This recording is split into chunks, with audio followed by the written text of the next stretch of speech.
Magandang umaga, ngayon po ay araw ng Biyernes, July 25, 2025. Update po muli tayo sa lagay ng panahon. Tuluyan na pong nakalabas ng ating area of responsibility ang sentro ng bagyong Dante at patuloy ng kumikilos papalayo ng ating bansa. Samantala, kahit nasa labas na ito ng PAR, patuloy pa rin itong hahatakin ang habagat na magdadala pa rin po ng mga pag-ulan, particular na sa kanurang bahagi ng Luzon sa mga susunod na araw. Samantala, patuloy pa rin po ngayon na nakakaapekto sa ating bansa ang bagyong Seemong na nasa loob pa rin ng ating area of responsibility. Inaasahang mag-landfall ngayong araw dyan sa Ilocos Sur, La Union at Ilocos Norte ang nasabing bagyong Emong.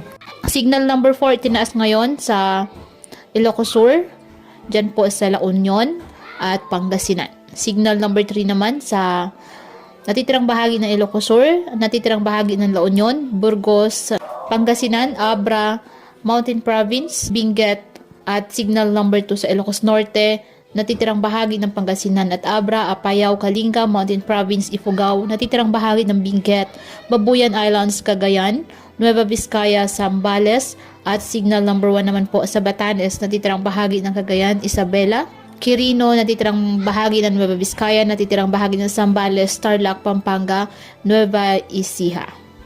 Asahan po ang malalakas na pag-ulan na dulot ng habagat, pinalakas ng bagyong Emong dyan po sa Central Luzon, Metro Manila, Calabarzon, Bicol Region, Mimaropa, Visayas, Zamboanga del Norte, Misamis Occidental, Lanao del Norte at Camiguin. Iba yung pag-iingat po sa banta ng mga biglaang pagbaha at pagguho ng lupa.